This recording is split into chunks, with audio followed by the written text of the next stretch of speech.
Hi and welcome to the subscriber report. Now, just to explain what this is for people who are new to my channel, this is specifically about my channel. It's nothing to do with World of Warcraft subscribers, about which I have no information, none of us do. This is specifically about the Thete gaming channel for those who are regular watchers of my content, are interested in how things are going and want to offer feedback, because this is ultimately what it's about. It's about me explaining little changes that I've made recently, changes that I'm hoping to make, a review of various things, and for people to be able to understand why I've done things in the way I have, and to offer advice if you think of anything that would be useful. Now, so what I'm going to be talking about in this particular one are changes to Patreon, recent changes on the channel itself. You may or may not have noticed any of those. YouTube's fun and games itself with their algorithm, which is biting me on the arse at the moment, as well as future plans as we get towards summer. So, starting off first of all with changes to Patreon. So I set up Patreon last year. It was the idea of it, of course, is it's as I try and grow the channel, every now and then there are little expenses. There are always things that it's like, okay, if I could do that, that might help me do this a little bit better. I recently got a new PC with that in mind. I seem to have been bitten on the arse from that a little bit, but I think that's, I don't know what, it must be because it's Windows 10. The actual PC is spec-wise loads better than my last one. Doesn't seem to be working as well, so I'm going to put that down to Windows 10.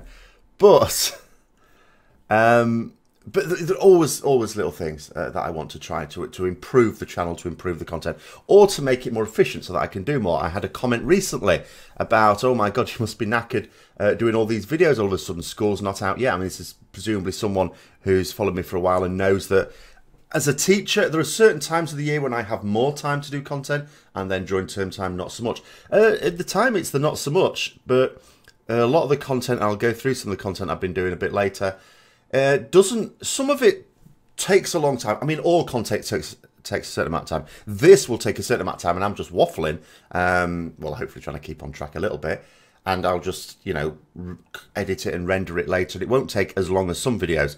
But even this, because of the length of it, I'll warn you now, it could be a longish one. That it'll still take me an hour and a half or something like that to sort it all out.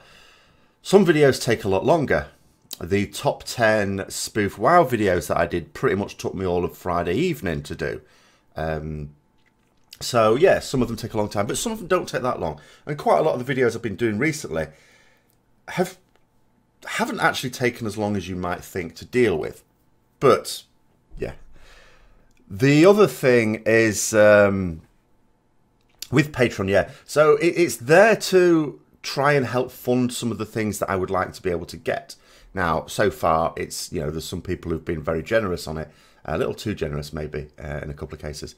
But it's one of those ways, it's a really good way to be able to get in some revenue to be able to do things like that. I mean, it's as simple as what a lot of Patreons sort of say. I sort of sometimes browse. I support one Patreon creator, but there's a few others that I sort of have a little look at, see what they're doing. Obviously, I can't see what they're doing because I'm not a patron of theirs, but in terms of the types of things they're doing. And what a lot of them will say is things like, you know, for every dollar, every time someone, you know, just donates $1 a month on their Patreon, then that's like 1,000 views on YouTube. It's not quite true, by the way. It isn't actually quite true, because I do try and keep an eye, and if I look at how many, you know, how much you get per 1,000 views, because you don't get anything for views on YouTube, of course. You get stuff for interacting with the ads and stuff like that. But you can see as a content creator how much you're getting. You can see how many views you're getting. If you do a simple division, then you can work out roughly how much you're getting per 1,000 views. And I've seen other YouTube creators, some big ones, some with millions of subscribers, sort of doing the same thing and saying you're not supposed to sort of say how much you get, you know, what is your sort of rate. You can say how much you get from YouTube, and you can say how many views you get. Well, that's public knowledge anyway. You're not supposed to say what your rate is, but all YouTubers will give you as a ballpark figure, you get about $1 a 1,000 views, and then you think to yourself, well, that's about the same then, isn't it? It's what they're saying. In reality, it's a little over $1. And on Patreon, of course, there's a cut taken. Patreon take a cut, it's 5%. It's very, very reasonable. But nonetheless, there's a slight cut taken there. And also then there's a fee when you sort of transfer it via PayPal, so you can actually access the money, the funds itself. PayPal charge a fee there as well. So it's not quite as good, but it's a good principle to go with. And it is that simple. It's like literally, if you think about it, it's very difficult for me to know how many people are regularly watching my content. I don't have access to that information. I'd be interested. I keep forgetting. Whenever YouTube send me something in terms of, oh, have you got any suggestions? Whenever they send it, I always forget. And yet the one thing I would really like is to know how much of my content, how many views do I get that's regular, like people consuming at least one piece of content a week or something like that, the same people. Because I don't know. I know that I have a little under 12,000 subscribers. And I know that recently, I'm going to come on to this with the YouTube thing, I've been getting typically 1,500 to 2,000 views per video. It was only a few weeks ago and it was more like 5,000. But that's a YouTube thing. So if you say that there's maybe 800, say, viewers that are watching it all the time, it's thinking, well, if all those 800 viewers put $1 on Patreon, then that won't happen, by the way. Even Preach, who is probably the most successful WoW Patreon creator, not the one who gets the most, but the most successful. But I don't want to go into that. Even he has way less than 1,000 patrons. But it's just one of those things. Then you'd have $800 a month. Wow, that's loads more than I get off YouTube. But of course, what you want to do is to add some value. Now, I haven't really done that much. It's mostly been in the form of you're helping support the YouTube channel by donating on Patreon. And there's sort of a few other things. As soon as Legion started, I've done what's called the Legion Video Diaries. It's just me vlogging about what's happening with me in terms of like, in the game and to do with the channel over the past week in there. There were a couple of weeks when I sort of missed it because I was trying to beat this thing into shape while still trying to get YouTube content out as well. But it's pretty much been every week since Legion launched.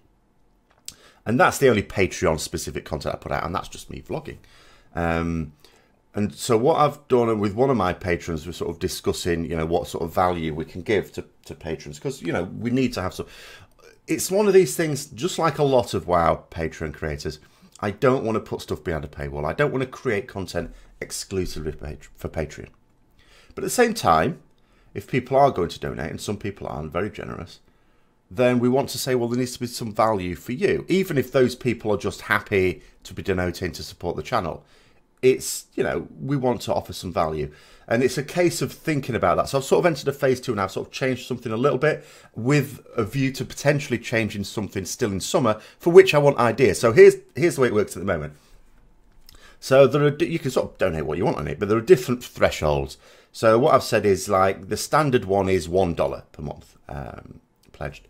And that just gets you access to the Patreon thing, and it gets you access to the video diaries. The video diaries being the only specific Patreon content I do, and it's nothing fancy, that all patrons should really have access to it. So that's at the $1 level. At the $2 level, the series that I decided some time ago with the recruitment series of videos that I want to have a series going through my channel. And when it finishes, I do another series and so on. So I did the recruitment series, and now I'm on to the Preparing for the Tomb of Salgueira series. And the Preparing for the Tomb of Salgueira series is the first one where I'm putting the videos for that on Patreon early. So my aim is to get those on Patreon at the weekend. So, for example, today I'm going to be doing the third. I've only just put up onto YouTube the second of the series, but the third in the series should be going up this weekend. And then I'm not putting it behind a paywall, because then towards the end of the week, about 5 days later, or 4 or 5 days later, then I put it on YouTube as well. So it's just an early access thing, the $2 mark. Then at a $5 mark at the moment, there's not a lot. It's one of these things where I can sort of say, and I've said this in the past before as well, it's like if people have got suggestions for videos, put them in there and I'll choose from those. Or if people want me to do logs analysis, then you get priority. But the fact of the matter is, I don't have loads and loads of people giving me suggestions for videos. I get some now and then, and I do them now and then. I don't get loads and loads of people asking for the logs analysis. So in other words, what I'm saying is I don't have to prioritize. It's not like I get 100 requests for something a week and I just go, well, I can't do all 100, so I'll just do it for the patrons. So in theory, patrons are getting that value, but in reality, they're not, because there's not enough for their priority to mean anything. It's a bit like saying to you, you can jump the queue at the nightclub. Well, if there's no queue at the nightclub, it's not really a benefit, is it? So there wants to be a bit more of a tangible one. And again, the easiest way to do it is early access to certain types of content. So ever since the end of last summer, I had a plan to do another series of archives videos, Archives of Warcraft ones. These were like reasonably successful when I did them last year, around about a year ago. In fact, I started them, I think, last March. And that was just to do with dungeons and the way they were in vanilla and the sort of remnants of those vanilla features still now. And you know, some of those did really, really well, but all of them were pretty well received, I think. But that series, of course, had to end. There are only so many dungeons in vanilla, and even though I didn't do absolutely every one, they were nonetheless, you know, the ones I didn't do were just the ones that I would have just been scratching the surface, scraping the bottom of the barrel, sorry, to try and do those ones. But there are other ideas I have for archive series as well, and I was going to be doing those around about September, October time, but I lost a lot of the background work I'd done for it. I very foolishly been working on it summer on my, put it on my memory stick. After the summer, I'd gone back to work and I was taking that same memory stick to work, and I'd lost it and I hadn't backed it up. I didn't need to back it up over summer because it was always in that laptop, and you know, and then, I mean, okay, you can still argue it could have got corrupted. In reality, these things don't actually get corrupted unless you're stupid.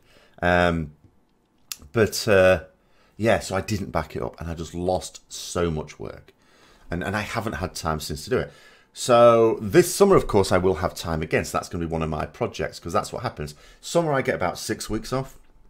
And I can basically behave, if I want to, I can behave like a full-time YouTuber at that time. And I may well do that. I don't know. I haven't decided yet, but I may well. And but I can certainly put a lot more into it. So the new Archives of Warcraft series, and I've got 2 different ones planned now. So I was thinking, putting that on Patreon first again as an early access one at the $5 a month mark. Again, everyone gets access to it eventually. It's just, it goes on there, and then a couple of weeks later, maybe a bit more than a few days for the $2 ones, a couple of weeks later, then it goes onto YouTube for everyone else as well. And because it's not the sort of stuff that has to come out right now, because that's another thing in terms of types of content. I identified this a long time ago.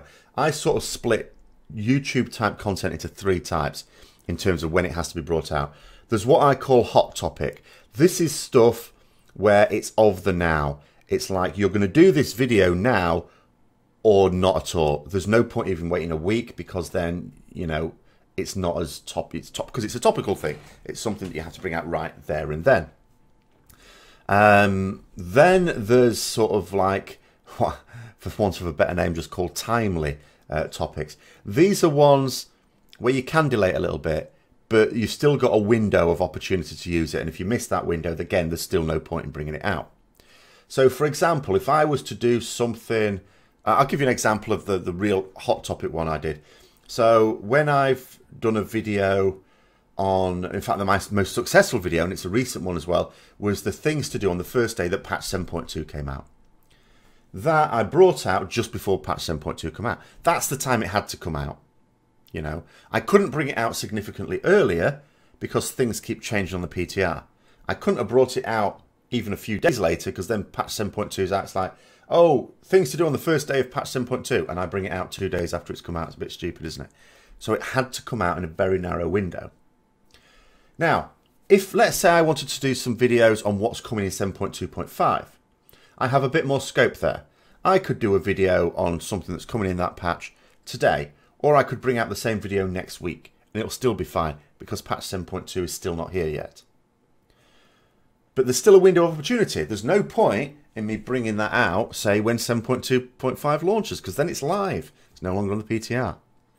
But you've got more scope with it. And then there's what I call archive content. This is the stuff where I could make it now, and I could bring it out in a year, and it's still just as relevant.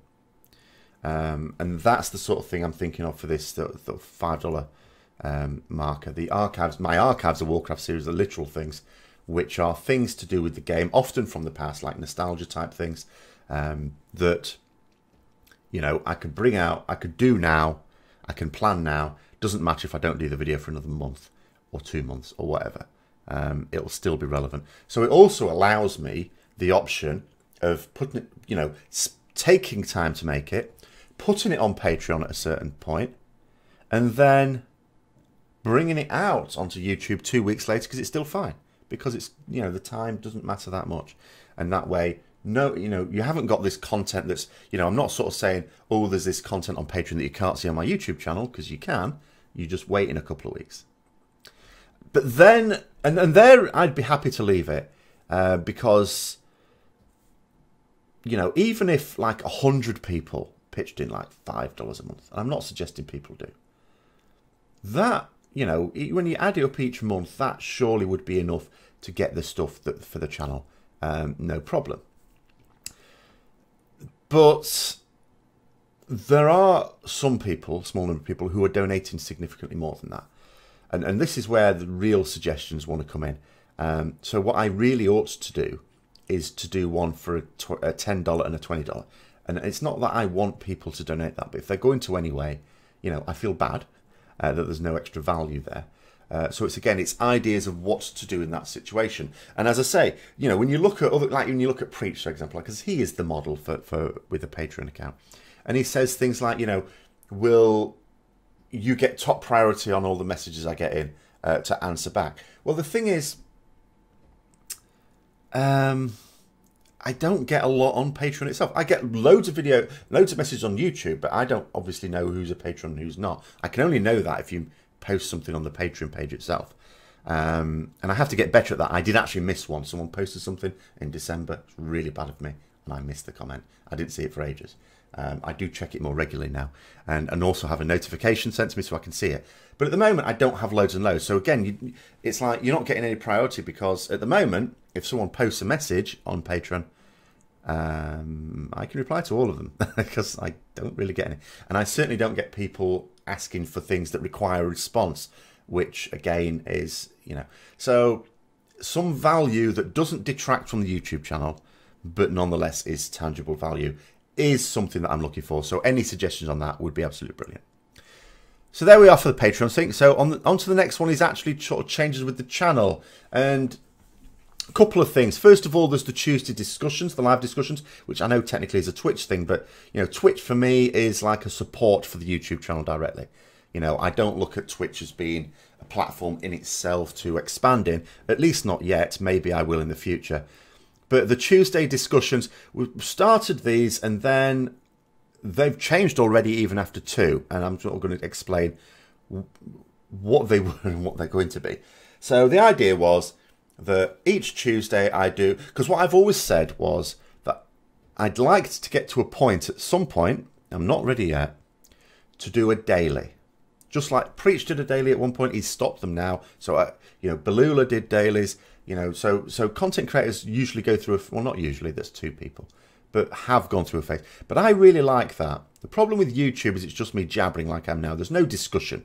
You know, you're going to put comments down below, I hope, and I might respond to some of those comments. I will read all of them. You know, I do prioritize the comments in these type of videos because it's very pertinent to the channel. I don't always get a chance to read all the messages I get and all the comments I get because I get so many on videos in general. I will notice a lot of them. But this one I make a point of looking through. And the real thing I want to get from the live discussions is just that nice conversation. My original plan was, it's simple. I set the scene with a short video, like 5 to 8 minute video, something like that, on a particular topic. And then in the Tuesday discussion, we open it out to general. So I've set the scene already, and we open it out to general comments. Lasts about half an hour. After that, maybe another quarter of an hour of just general Q&A. Didn't quite work out. I mean, we were pretty good in the first week. I sort of tried to keep it on task. I could just do, because I was watching some of Preacher's daily Preachers to see how he did it. He basically just ignored most of the comments and just said what he wanted to say. Every now and then, if a comment was relevant, he would pick up on it. But he was largely just sort of talking to that. Occasionally, he would then sort of look at the comments and just throw out general questions. But he was always very strict about sticking to the topic of conversation. And that was my original plan. And then I thought, I felt bad about that because people are talking about all sorts of other things. And I'm thinking, well, I don't want to ignore people. So often it went into other areas. But the important thing was this. So it's supposed to be half an hour on that topic, quarter of an hour of general Q&A. I thought it would wind down then. We ended up talking for like 2.5 hours about all sorts of stuff. And it was absolutely amazing. So then the next week, again, did another little topic. It almost went open straight from the beginning.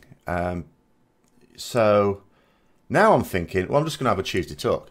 I will do a video at the weekend, which we may discuss and may not, just see what people want to do. And then we're just going to have a talk about it. And we'll just talk about whatever people want to talk about.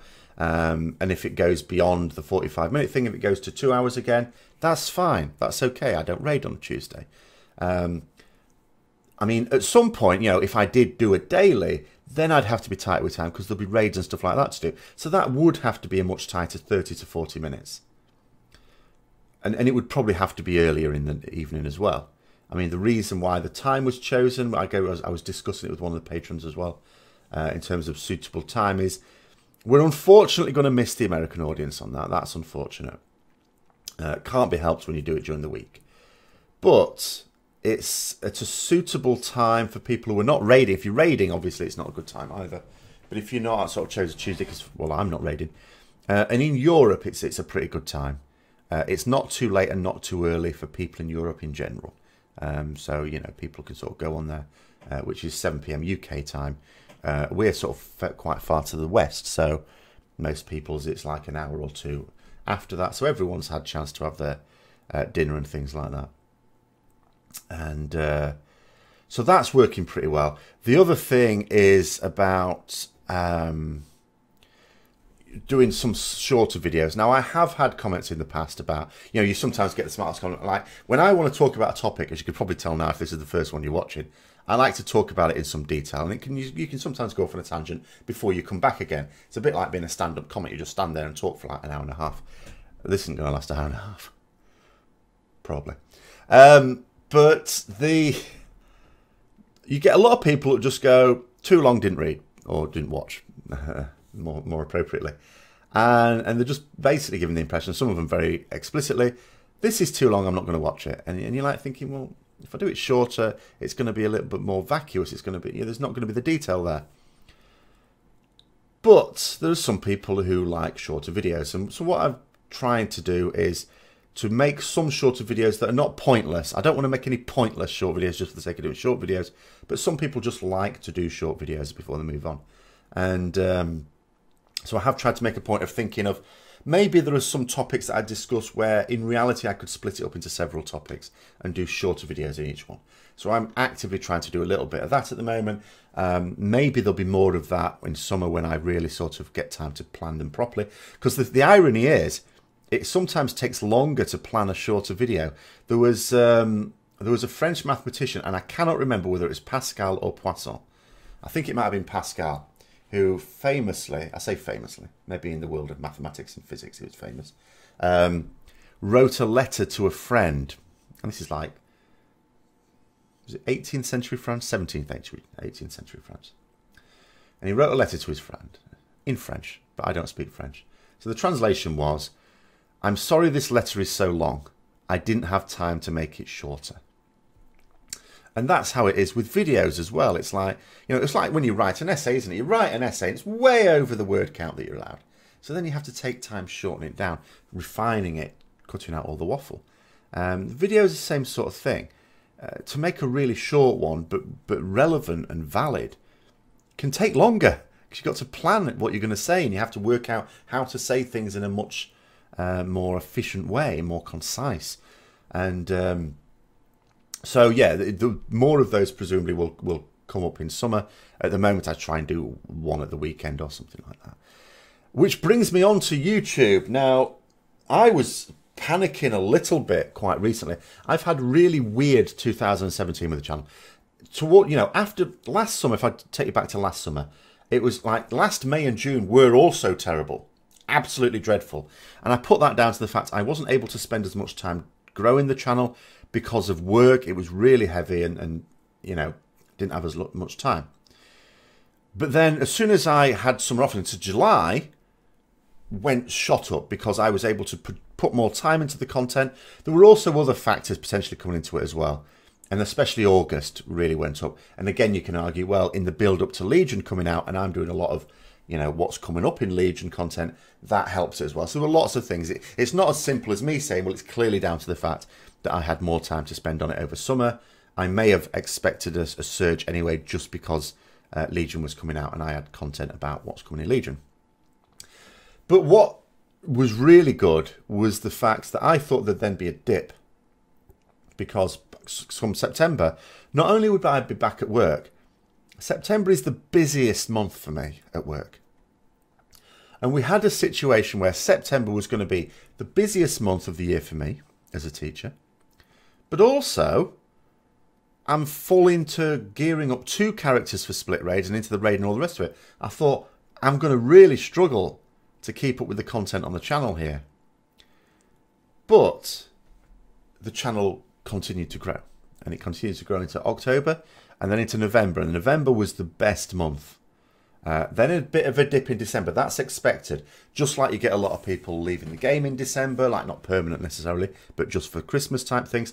So the same thing happens in YouTube. That's fine. Other creators said similar things.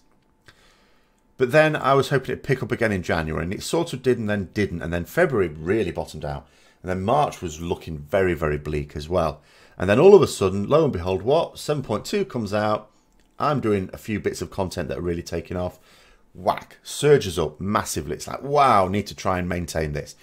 Maintained it a little bit into early April, but then down again. So it's really up and down, very up and down. And then in the last couple of weeks, it's really bottomed out. I'll tell you what's happened in the last week, and this is weird as hell. So last Sunday, YouTube was telling me I had 11,710 subscribers. Monday, it told me I had, all through the day, 11,710 subscribers. I say all day, sometimes it would drop down to 09 and sometimes to 11, but then back to 10. And it did that every day last week. But here's the weird thing. So what I can do is, let's say I want to know how many subscribers I had on a particular day, and I didn't make a record of it, because I don't make a record of that. What I do is I go into my analytics and I click lifetime, and that'll tell, and it's always a couple of days behind, or 1 or 2 days behind, because it's never right up to date, because YouTube have to go through various checks to make sure the views are valid and stuff like that. They don't want people cheating the views, because they don't get their money for views, and they get their money for actual engagement with advertisements, because ultimately it's the advertisers who pay them. So it's always a bit out of date. But what you can do, and what I started to do Thursday and Friday, was to click on, or Wednesday, Thursday, Friday really, to click on lifetime, and that'll tell me how many subscribers I've gained across the whole life of the channel, up to like 1.5 to 2 days ago. So then what you can do is you can change the end date, instead of being that couple of days ago, to like last Sunday. Now remember what I said, last Sunday my stuff was telling me that I had 11,710 subscribers. What does it now? What does the analytics now say I had last Sunday? 11,650. Well, that's 60 fewer. Then I'll change it. Okay, so what did I have last Monday? Tells me the same thing, 11,650. But the thing was telling me 11,710. Same with Tuesday, same with Wednesday. There's something clearly going wrong here. So I emailed, there's a contact email, and they're, depending on how big your channel is, depends how quickly they get back to you. They got back to me pretty quickly. And I said, there's something clearly funny here. I tried to explain the situation, because obviously I could easily write this email as, oh, my subscribers don't seem to be going up. And you know what that is. That's just, well, maybe no one's subscribing to you. So I had to try and put what my actual issue is, how strange it was. And they said they looked into it and there was nothing untoward there. And I'm thinking, well, there clearly is. But I don't know what that is. But the other thing I noticed, I'll leave that, because at the same time, you don't want to stress over the number, because it does. I looked at the pattern for last year, and it goes up and down all the time. Like, there'll be another surge at some point, and then it'll go down again, and then there'll be another surge. As long as overall it's going up and it doesn't ever really go down. I mean, when I talk about up and down, I mean the growth, not the channel. As long as it doesn't go negative, then I'm okay. At the same time, it's flatlined this last week. But the other more disconcerting thing is, even though the subscriber growth was going up and down all year, since the start of 2017, the average number of people viewing videos has actually increased. And I don't just mean the mean average, because the mean average can be skewed by a really popular video. I mean the median average as well was going up and up and up. And it was going up to, like, I was looking at it and thinking, I'm getting several thousand views for even like bog standard videos here. This is pretty good. And then the last couple of weeks, it hasn't, it's gone right down. So now I'm getting, you know, it's not, a lot of videos are not even getting to 2,000 views. And I'm thinking, oh, what's going on here? And you know, I'm thinking, is it the type of content I'm doing? Because I have made a change recently on the channel. I have changed a few things. Is it because of that? And I didn't want to put a knee-jerk reaction in. You sort of keep it going for a little bit. And then I was watching, because to try and find out what goes on YouTube, I'm not an expert on it. So I watch people who are. And I was watching someone who's a bit of an expert in YouTube explaining that YouTube have changed their algorithm again, which is what they keep doing. Because you've got to remember, that from their point of view, it all sort of comes from advertisers. Advertisers are paying YouTube, the ones who are still willing to advertise with YouTube, because after, as I say, several newspapers have savaged them for apparently funding terrorism. Absolute load of rubbish, but nonetheless, it's given them a lot of bad press, so a lot of advertisers have pulled out. But nonetheless, the advertisers pay them to get their adverts being seen by people. So what YouTube need to do is they need you to see as many adverts as possible. How do they do that? By getting you to watch YouTube as much as possible. And this is where gaming channels tend to do pretty well. Because, like, if you're looking up on YouTube how to lay a patio, a DIY type thing, you tend to find a video on it. If it's suitable, then you've done. If it's not suitable, maybe you'll try and find another one. But as soon as you find a video that tells you what you want to know, you've done with YouTube. You're going outside to lay your flagstones. With a gaming channel, there's a very high incidence when people watch gaming videos, they're interested in that. When they're finished watching one video, it's not uncommon to watch another one. Might not be from the same person, but another video, and then another. The gaming community consumes a lot of YouTube. So gaming channels tend to do pretty well. And that's what YouTube wants. Now, what used to happen with the algorithm, of course, as soon as you finish one video, it will suggest other videos to watch because it wants you to carry on watching. Because if you carry on watching, you'll see more adverts. You are more likely, therefore, to engage with some of those adverts. Because you won't engage with all of them. Most of them, you're just like, no, I'm not interested. But every now and then, you'll be interested. Oh, click it. Oh, yes, I want to find out more about that. That's what they want. And the longer you're on there, the more likely that is to happen. So apparently what used to happen, and I noticed this as well, actually, is in terms of the suggested videos to sort of go on to, there would, as long as you were a channel that had a decent number of videos, related videos, some of your videos would be in that suggested list. It would be like, so if you got to the end of one of my videos, suggested list there would include several of my videos. Then if you carry, you know, it might also include some from similar creators like Asmongold, Preach, Balula, you know, people like that. And you know, maybe you'll click on one of theirs, maybe you'll click on one of mine. But there were several of mine in your face. It's like, you like that? Why don't you watch this? They're not doing that anymore, apparently. They're not doing that anymore. They're now putting for the suggested things stuff that they just think you will enjoy based on past browsing history. So it's not necessarily even related to the video you've just watched. They don't, you know, as far as I understand it, the algorithm is no longer saying, you like that video, here's some by the same creator you might like. You know, it's not even necessarily, it can be, here's some similar types of video from other creators. It might be something completely different, but based on what they think you enjoy. Which basically means that in terms of the various traffic I get, where I get people click finding my videos, suggested content is a very large section of it. It is for all YouTube creators, apparently. And that has gone down now because far fewer of my videos are showing up on the suggested content for my videos. Now, that doesn't mean to say they're not showing up elsewhere, because this is the thing. If you think about it, the reason YouTube are doing this is because they think it will help keep you engaged for longer. So as well as there being a lot of losers from this, myself included, surely there must be some winners. So, you know, the people whose videos are showing up on that suggested content instead of mine, presumably they're winning out of it. So as well as a lot of people saying that their views have come right down, and mine certainly have, others are going right up. So one thing I've certainly got to think about as well is, how do I tackle this? You know, every problem is, of course, a potential opportunity. So you think to yourself, because this is why they keep changing the algorithm as well, because people think of ways to game it.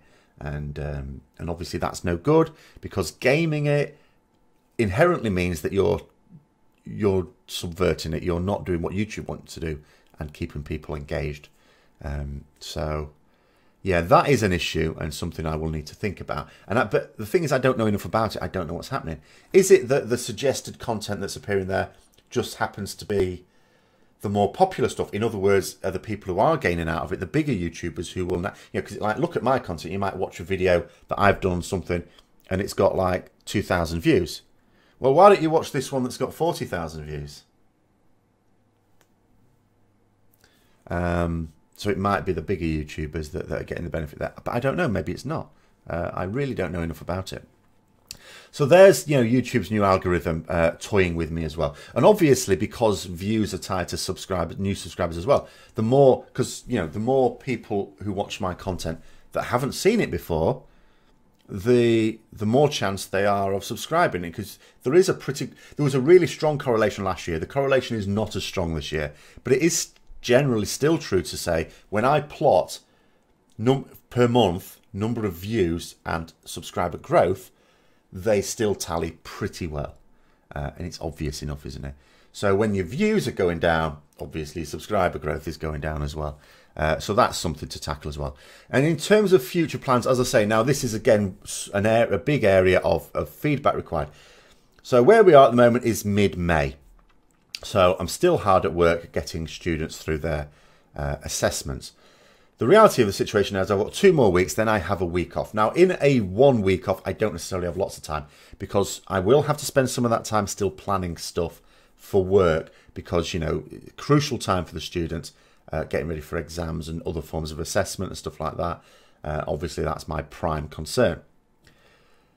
But it still does give me that breather space where I can review certain things in the channel and maybe make a few extra changes if I can.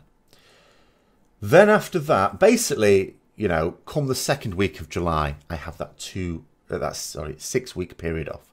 That 6-week period off where everything for the following year, because I'm usually pretty good at that, should be planned. I shouldn't have to do a lot of stuff for work over that 6-week period, because I'm usually pretty good at getting ahead with my planning. I'm not saying nothing.